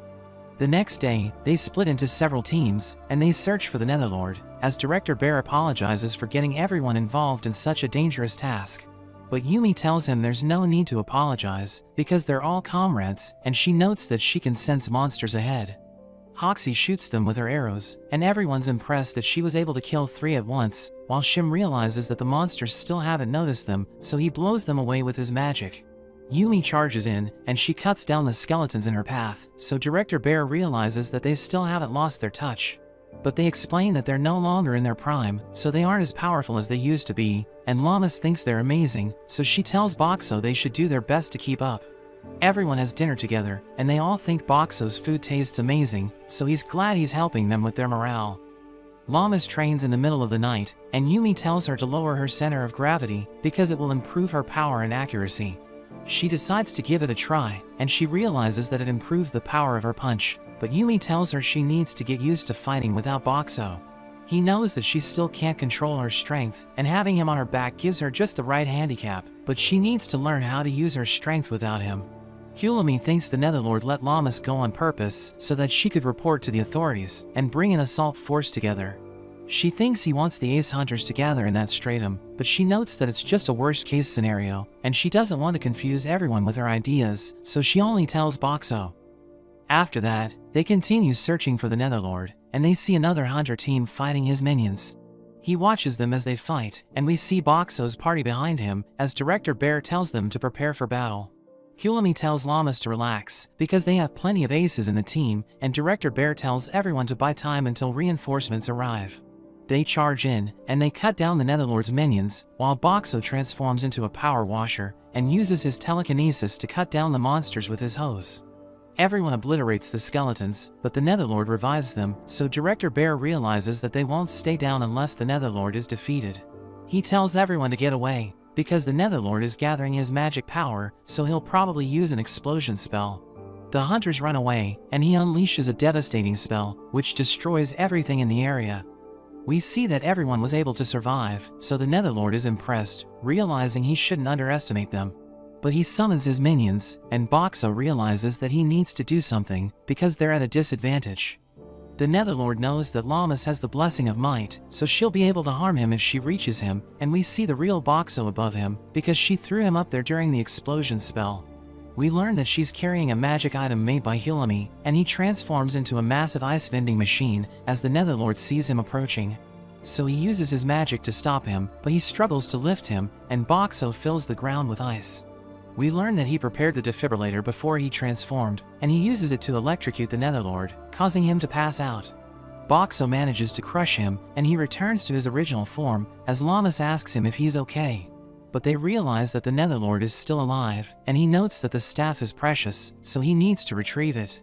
He's impressed that they were able to defeat his left arm, but he notes that he has accomplished his goal, because the Ace Hunters have gathered in the area. He explains that if hunters or monsters die in the dungeon, it accumulates energy proportional to the power of the dead, and he plans to use it to create new monsters.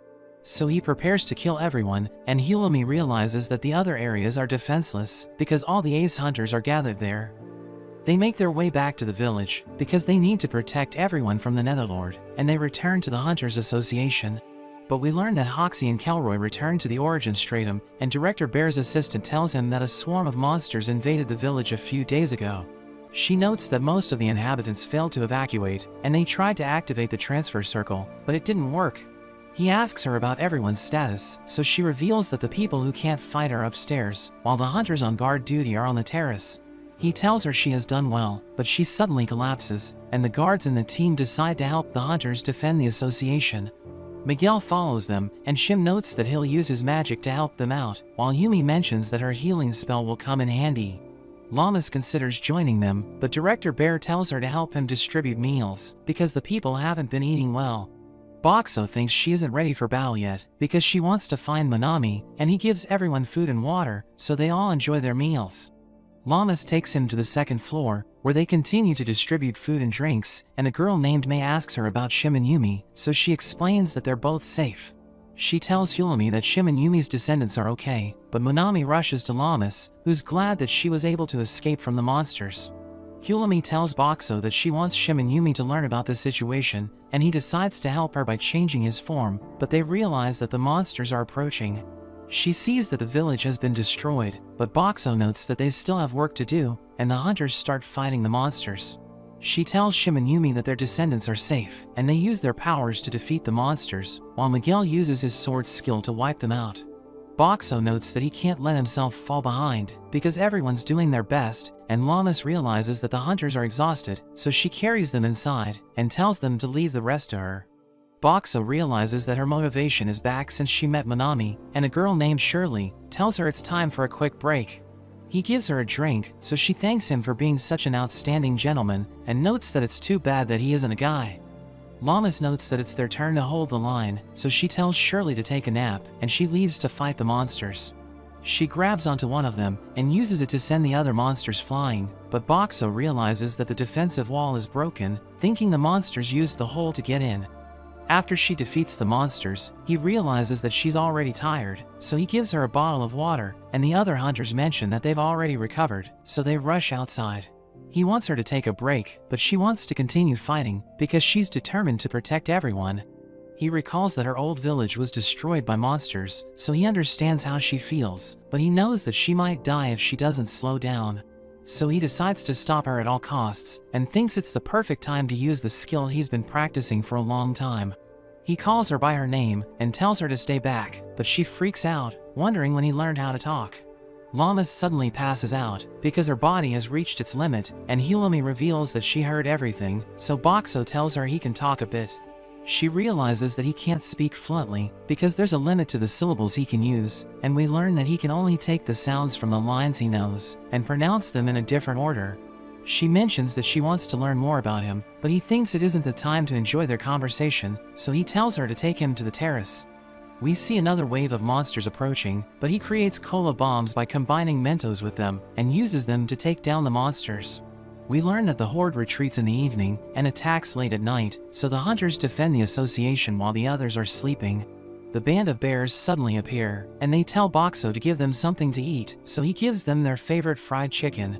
They gobble it up, and one of them mentions that they ran around the village looking for survivors, but they couldn't find anyone to save.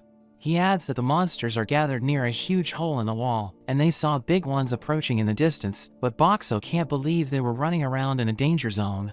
Hulumi thinks King Frog fiends might show up next, and the hunters are worried, but Miguel mentions that they should work together to repel the monsters. Boxo notes that he looks manly, but his fist is trembling, and the hunters discuss their battle plan, as Boxo gives him a drink, telling him he did a great job. Llamas tells Boxo they should protect everyone, and we learn that he has a plan, but he isn't sure if she'll go along with it. He tells her to put him on the front lines, and she's worried that the enemies might show up, so she refuses to do it. He begs Hulumi to grant his request, but she tells him to call her by her name, and he notes that he doesn't have the sounds he needs to say it. But he realizes that she's just testing him, so he tells her she's cute, and she becomes flustered. Llamas is upset, and she asks him if he likes Hulumi, but she knows that he has a plan, so she tells Llamas to let him try it. He transforms and flies using his balloons, and we learn that he has 100,000 points, because Director Bear gave him gold coins as an advance payment. He transforms into his ice vending machine form, and he fills the ground with ice, as he notes that the enemies are cold-blooded beasts, so they can't handle extreme temperatures. He sees the monsters approaching, and he isn't sure if his ice is working, but he uses his powers to create ice spikes, and launches them at the monsters. He realizes that his plan is working, and he continues to attack with his ice, planning to wipe out the monsters, but Hulumi reminds him that his abilities consume money. He explains that he isn't worried since Director Bear paid him in advance, but he realizes that he's losing points fast, so he decides to retreat. He returns to Llamas, who's angry since he decided to go through with his plan, even though she told him not to do it. He thinks about keeping quiet so that she'll forgive him, but she knows what he's thinking, and she continues to scold him, but he knows that she's just doing it since she's concerned. The next day, Boxo gives everyone ice cream since it's hot outside, and they all think it tastes amazing. Director Bear begins the War Council, and he notes that they need to close the hole in the wall, so Hulumi suggests using Earth magic to do it. But he explains that they only have 3 people who can manipulate Earth, and they think they can use Boxo to block the hole, but she notes that he needs money to maintain his ice freezer form. The director thinks about using him to buy time while they repair the wall, but his assistant notes that they only have 60 gold, and Boxo notes that it's worth 60,000 points. But he recalls how he burned through his points when he fought the monsters, so he tells the director it's not enough. But Sayori suddenly joins them, and she mentions that she has an idea. They decide to form a party to retrieve the safe from her mansion so that they'll have enough money to get Boxo to plug the hole in the wall. But when she sees her house, she realizes it was destroyed, so she starts crying, and Boxo notes that it's the first time he has seen her get emotional. She apologizes for losing her composure, and she leads everyone to her underground safe, as they note that the paintings in her mansion have been ruined, but she mentions that they're cheaper than they look. They're glad that she's back to her usual self, and they reach a hidden basement, where she opens a vault, which leads them to her family's treasury. They realize that she's ridiculously rich, but she knows that Boxo can't accept gold bars, so she lets him borrow all the gold coins in her treasury. He mentions her name as he thanks her, and she's glad that he can say her name properly, but Llamas is jealous, so he also calls her by her name. She's glad that he was able to do it, but Sayori notes that he can pronounce her name better, and he recalls that they don't get along, because Sayori tried to take him from Llamas. She gives Boxo the gold coins, but she reminds him that it's just a loan, so the Hunters Association needs to pay her back. But he thinks she's just hiding her embarrassment, and he believes that she's actually a good person at heart. He notes that they put in 110 gold coins, so he now has 110,000 points, and he thinks it's enough to plug the hole in the wall. They return to the Hunters Association, but they realize that everyone's suffering because of the heat, so they flock to Boxo, telling him to give them something cold. So he gives them ice cream, and they're able to cool off, but he notes that the heat is getting worse, so they need to do something to improve the situation. Director Bear asks Boxo if he can change into his giant form with the money he has so far, so he reveals that he can maintain it for an hour. The director suggests attacking as the enemy pulls back in the evening, but Hulumi thinks it's better to make their move after the monsters withdraw, because they can use the cover of darkness to get into position. She thinks they should wait for the monsters to launch an all-out attack late at night, because they will leave the hole unguarded, and Boxo thinks her plan might work. The director thinks that the defenders will be exposed to danger, but he decides to go with her plan anyway, because he thinks it will increase their chances of success. As night approaches, they form a task force to repair the wall, and we learn that they'll be working with 3 Earth mages to complete their mission. Director Bear notes that Boxo's role is important, so he feels pressured, thinking he needs to live up to the hype. The director tells the guards to stay there in case they don't make it back, and he notes that Boxo left enough food for everyone. The group heads to the wall, but they encounter a group of monsters, and the director thinks they have no choice but to fight them.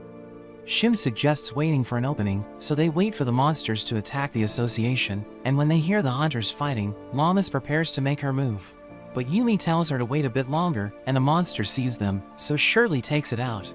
Director Bear calls her the voluptuous figure, but she tells him to stop calling her by that name, and Boxo realizes that she used to be a hunter.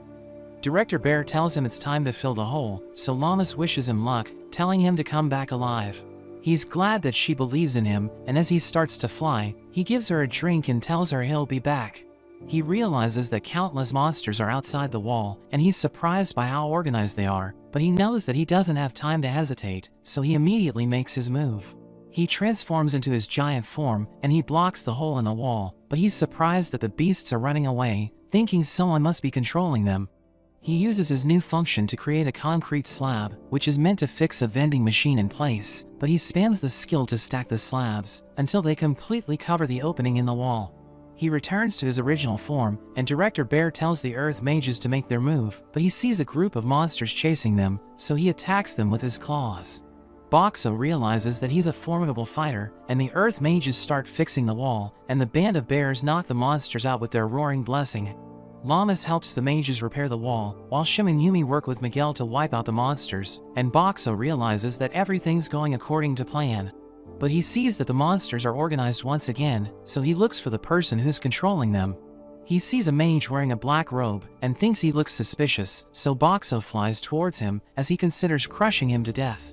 But he thinks he shouldn't kill him, because he still needs to interrogate him, and he returns to his usual form. He crashes near the man, who starts to panic, but Boxo wonders why he's working for the Netherlord. The man can't escape because of Boxo's barrier, so he orders his minions to destroy it, but Boxo notes that it can withstand their attacks, because he still has plenty of points. He tells the man to be quiet, and he starts to strangle him, telling him to order the monsters to stop. But he refuses to cooperate, so Boxo combines his cola with Mentos, and forces the man to drink the cola bomb. He knows that he's being cruel, but he notes that people's lives are on the line, so he needs to do whatever it takes to stop the man. He prepares to give him another cola bomb, but he freaks out because he thinks it's poison, and he stops controlling the monsters. They suddenly walk away, and everyone wonders what's happening, so Boxo calls all of them. Llamas rushes to his side, but she sees the man, and she recognizes him as the person who destroyed her old village. Everyone realizes that he's using a ring to control the monsters, but she suddenly starts pounding the barrier, and Boxo panics as he loses points. She tells him to drop the barrier, because she wants to punish the man for attacking her village. But everyone stops her, and Director Bear tells her to control her anger, so that she can save as many people as possible. She apologizes for losing her composure, and notes that she'll help repair the wall, while Boxo removes his barrier. The director starts interrogating the man, and threatens to make him suffer if he doesn't confess, so he freaks out once again. Director Bear tells Boxo to stay with Llamas while he does the dirty work, so Boxo watches her as she repairs the wall. He doesn't know what he should say to her, and she apologizes for wanting to avenge everyone in her village, revealing that it's the reason why she became a hunter, so she lost it when she saw the man. She starts crying, as Boxo notes that he wants to stay by her side no matter what happens, so that he can make her happy whenever she's sad. He tells her he'll be with her until the end, and he isn't sure if he understands what he means, because he wants to stay with her until she quits being a hunter. But she's flustered since she thinks he proposed to her, and she explains that her mother got married when she turned 18. So she believes it's too soon for her, and tells him she wants to get to know him before she marries him, but she thinks about their future, telling him she wants to see him turn into a human. But he wonders if romance between a human and a vending machine is even possible, and he turns red, as she thanks him for cheering her up. So he realizes that she was just messing with him, but he's glad that he was able to make her feel better. After that, the hunters defeat the monsters in the village, and they repair the walls, so the villagers are safe once again. Shirley looks for Director Bear, because she wants to know what to do with the depression in the ground, and Hulami knows that she's talking about the spot where Boxo dropped. Boxo knows that it's interfering with the reconstruction effort, but he realizes that it has a rectangular shape, so he comes up with an idea. We see everyone suffering because of the heat, and they beg Boxo to give them something cold, but he flies away, and leads them to a pool. They see kids swimming in the pool, and Llamas thinks it looks fun, so she dives in with Hulami. She notes that it's nice and cold, and tells Sayori to join them, but she explains that she isn't interested, so Llamas pulls her into the water. Boxo is glad that everyone's having fun, and we learn that he filled the hole with ice cubes, so that it will turn into a temporary swimming pool. The villagers hold a summer festival, and everyone uses it as a chance to unwind, but Director Bear notes that they can't go crazy, because they're still lacking in resources. The four bears ask Boxo to give them ice cream, but he notes that they're in a summer festival, so he transforms into a shaved ice machine. They have no idea what he's serving, but they decide to try it anyway, and they all think it's amazing. But he wishes he had more than 3 kinds of syrup, so he decides to take the fruits he's selling, and he adds them as toppings. Everyone enjoys eating it, and Llamas notes that Boxo is an all-purpose magic item, but he just tells her to call him a vending machine. After that, Boxo spends time with Llamas, who notes that the man who destroyed her village has already been punished, so she thinks she no longer has a purpose as a hunter. But Boxo tells her to just have fun with him, and we learn that he enjoyed every moment he spent with her, so he wants to stay by her side. She recalls that he wants to stay with her until the end, and she decides to go with his suggestion, telling him they still have plenty of things to do. They return to the Hunters Association, where Director Bear reveals that Hulami has repaired the transfer circle, but she notes that it isn't fully operational yet, so they can only send 3 people at once. Director Bear notes that they'll send people to the Origin Stratum, and Shim notes that it's the only stratum that leads out of the dungeon, so securing it will make evacuating residents easier. Director Bear notes that Hulami will be one of the 3 people they'll send, and she'll be going with Llamas and Boxo. They accept the mission, but Miguel decides to join them, and Boxo is glad to have him in the team. But he reveals that they're the only ones he talks to, so he doesn't know what he'll do without them. The director tells them to be careful, and they head to the Origin Stratum, where they see a bunch of footprints, so Hulami thinks the people turned back because they couldn't use the transfer circle. We see Kelroy leading the villagers, as they struggle to defend themselves against the monsters, but Miguel suddenly appears, and obliterates the beasts with his sword skill. Kelroy realizes that reinforcements have arrived, and he's glad to see Boxo, because the people haven't eaten for days. They buy the food and drinks he's selling, and he struggles to give them what they want, but he manages to satisfy them, and Kelroy tells him he just saved their lives. He mentions the stairs to the surface, and he's surprised that Boxo can talk to him, but Hulumi interrupts them, asking Calroy why he didn't use the stairs to get the people out of the dungeon. So he reveals that he had no choice but to dig in and fight their enemies, because the door to the surface won't open. But Sui suddenly joins them, and she begs for food. Everyone starts eating together, and the members of Calroy's group are glad that Boxo showed up, because they were running out of supplies. Sui gobbles up her food, and the other kids tell her to slow down, but she can't help it. Calroy notes that they can evacuate everyone after Hulumi fixes the transfer circle, but Director Origin suddenly appears, and she thanks Boxo for saving everyone. She tells the villagers they need to leave the stratum and take refuge in the Clearflow Lake village. But they need to hold out until Hulumi fixes their transfer circle, and they start cheering for Origin, as Boxo realizes that she's popular with the men. The next day, Lamas and Boxo join a search party, and they head to a nearby prison, where they look for people who have taken refuge. Origin tells them that the criminals in the prison are hopeless scum, but she asks her assistant about one of them, so she reveals that he's still in prison, because he won't change his behavior. Lamas wonders what kind of person he is, so Origin mentions that he's a pervert, and they had to throw him into prison, because the people complained about him. Everyone realizes that the cells are empty, but they see a strange man named Hivi, and Origin recognizes him as the pervert they were talking about. But he explains that he simply lives true to his instincts, and he tells them not to worry, because he just likes well-worn footwear, and he has no interest in the person who wore them. Origin wonders how he got his collection while he's in prison, so he reveals that he released the other prisoners, because the monsters were causing trouble. She reminds him that they're dangerous people, but he reveals that he used his magic to attract the monsters to them after he released them, because he thinks the world is a better place without them. Origin thinks he's lying, but Sui knows that he's telling the truth, and he calls her his friend, but she notes that it isn't the case. She mentions that he's also a member of Calroy's group, revealing that he uses healing and mind-altering magic, and he tells everyone why he loves used footwear, but they all think he really is a pervert. He reveals that he doesn't like brand new shoes, because they don't tell a story with their smell and appearance, but ones that are worn by hunters are ripe for the harvest. Lamas tells him he shouldn't steal other people's shoes, but he notes that theft is one of the worst acts a person can commit, and he can't bring himself to do it. So he pesters the owners into selling the footwear he likes, and he buys it for a fair price. Sui notes that he gives their group a bad reputation, and Origin wonders why he didn't fight the monsters, so he reveals that he didn't want to get involved. But he mentions that he didn't just let everyone die, and he deactivates his spell, revealing that he used his magic to save the innocent people. They realize that they're safe now, and Origin can't believe he's actually a good person, telling him she has misjudged him. She apologizes for the way she treated him, and offers to reward him, so he tells her to give him her boots. They bring the survivors back to the village, and they're happy to be reunited with their loved ones, but Origin gives Hidi her boots, and he notes that he can already feel its history. But Filmina suddenly knocks him out, and she notes that he's sick in the head.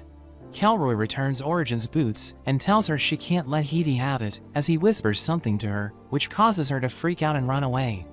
Boxo knows that Hidi is a weirdo, but he's a capable healer, so Boxo thinks they need his help.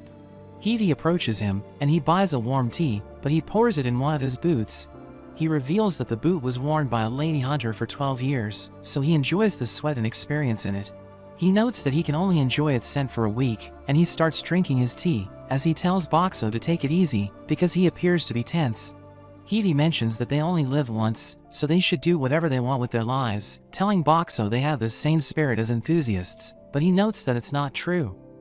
After that, Boxo decides to check his abilities, and we learn that vending machines are divided into two categories. The first are the machines that sell items, while the machines in the second category offer automated services, like changing money and dispensing pachinko balls. Boxo realizes that he has reached rank 3, and he knows that he still has room to improve, but he needs 3 million points to rank up.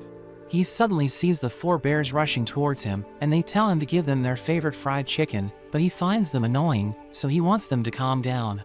We learn that Hulumi has fixed the transfer circle, so the residents start evacuating to the lake village. But Boxo wants to know more about the stratums in the dungeon, so he asks Origin about them. She reveals that there are 7 areas, which are each ruled by different directors, but there's an area that they still haven't conquered, which is known as the Everlasting Zone. So Boxo realizes that 8 areas have been discovered so far, but she tells the kids it's time to evacuate, and he gives them balloons to make them happy as they leave. Origin wonders what they should do after they evacuate the residence, because the monsters might use the transfer circle if they abandon it. So Hulami suggests taking down the person who's controlling the monsters, but Origin explains that she doesn't have enough manpower to do that. Kelroy tells her she can lead it to the Misfits, but she needs to pay them for their services, and she agrees to hire them. We see the Misfits fighting the monsters, while Hidi buys a drink, but Boxo asks him why he isn't fighting. So he explains that he's just a healer, and he just stands by during combat, because he has no offensive magic. They reach a fork in the road, and we learn that one of them leads to a lake, while the other one leads deeper into the dungeon. Kelroy mentions that he wants to see the lake first, but they see a group of monsters, and Hidi prepares to take them on. But Boxo wonders why they aren't attacking him, so his teammates explain that he's using his illusion magic to blind them. He mentions that he isn't interested in them, since they don't have any shoes, and we learn that he also has the blessing of might, but he isn't as strong as Lammas. He easily takes down the monsters, and Boxo is surprised at how merciless he is, but Kelroy notes that they should leave everything to him. They decide to split into two groups so that they can explore both paths, and Hidi decides to go with the lake group. But Boxo is worried that Hidi might cause trouble, so he tells Lammas they should go with him.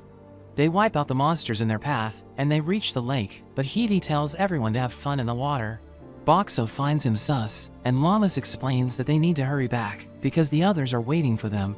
But Hidi mentions that they still have time to spare, and one of the bears dives into the water, so the others decide to take a bath. Hidi promises to stand guard while everyone has fun, but Boxo thinks he's up to something, so he transforms into a power washer. Hidi stares at their shoes, and he wonders what they smell like, but Boxo blows him away, as he notes that he saw it coming. After that, they return to Kelroy, who wonders why Hidi is the only one that's wet, so he explains that he fell into the lake. Filmina tells Boxo it's time to have lunch, so he transforms into a family market, which sells convenience store items, thinking it's the ideal lineup to satisfy everyone's cravings. Everyone's excited as they browse his selection, because there are plenty of foods they haven't seen before, so they want to give everything a try. He shows them how to open a rice ball, and they're amazed because they haven't seen anything like it, but we see Miguel fighting the monsters, and he tells them he needs to take a break. They reach the deepest part of the origin stratum, and Miguel mentions that he can sense over 100 creatures ahead of them. But Kelroy thinks it won't be a problem, and he notes that he and Miguel will take the lead. Boxo wants to help them, so he transforms into a pachinko ball dispenser and fills the road with his balls. Miguel asks him about the balls, so he explains that they will cause the monsters to trip and fall, and the bears mention that they can hear monsters ahead. Miguel uses his sword skill to obliterate them, and Lammas punches them away, while Boxo covers her back by launching cola bombs. But the monsters keep coming, and he thinks the only way to defeat them is to take out their commander, so he tells Lammas to throw him towards their enemies. But she refuses to do it, because she doesn't want him to get hurt. She mentions that they should work together since they're partners, and he looks forward to hearing her plan, but she tells him they'll launch a suicide attack. She rushes forward, and Miguel clears a path for them, so she thanks him for his help, calling him Boxo's #1 apprentice. She takes out the enemies in her path, while Boxo combines his pachinko balls with a special fluid, and launches them towards the monsters. They explode in midair, and the enemies trip and fall, so they're knocked out, but he wonders why he still can't find their commander. One of the bears mentions that he heard a human scream, and he points to a pile of monsters, so Boxo transforms into a power washer and clears a path for Lammas. She punches the monsters away, and they see the girl who's controlling them, so Lammas takes her ring and crushes it with her fist. Kelroy mentions that it's time to go back, because they have completed their mission, and he notes that they should interrogate the girl when they get back. But Filmina tells him to stop touching the girl, and Boxo wonders what kind of relationship they have. Shiro and Akka mention that they're at it again, but they think it's embarrassing, because they should be old enough to know better.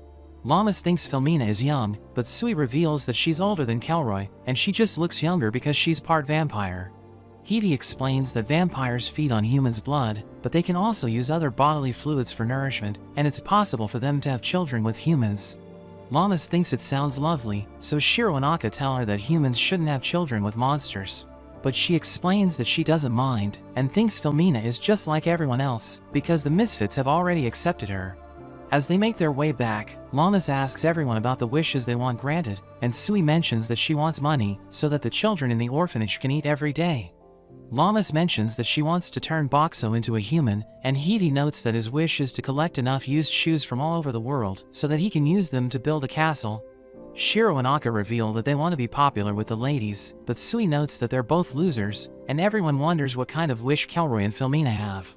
They return to the village, where Boxo gives everyone food, but he suddenly transforms into a rice dispenser and plans to use his telekinesis to cook. But he realizes that he can't do it alone, so he tells Lamas and Hilami to help him out, and he transforms into a gas range. They cook the rice he gave them, and everyone eats it, realizing it tastes delicious. Boxo is happy that everyone's enjoying the food, and Lamas thanks him for everything he has done for them, so he looks forward to cooking for her again. But that's where this video ends. Remember to like and subscribe to the channel. Thanks for watching, and I'll see you next time.